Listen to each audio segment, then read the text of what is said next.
ফুচকা ফুচকা নেবে ফুচকা। কত করে দাদা ফুচকা? 10 টাকার 3টে। আর 20 টাকা নিলে 20 টাকার 7টা। এত অফার! 20 টাকার মধ্যেই একটা বেশি পেয়ে যাব? হ্যাঁ। দেখি তোমার ফুচকাগুলো ছোট না তো? না, খুব বড়, পাহাড়ের মতো। কই দেখি। দেখো। এ বাবা, এত বড় বড় ফুচকা! ওয়াও! এত ছোট পাত্রে বিক্রি করতে বসেছো কেন তুমি? খেলা।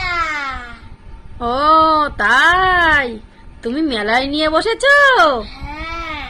ও ঠিক আছে, আমাকে একটা ফুচকা দিয়ে দাও তো। এটা ফুচকা দেছো? হ্যাঁ।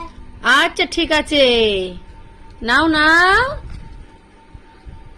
এ বাবা, ফুচকা খাচ্ছে দেখো। হ্যাঁ।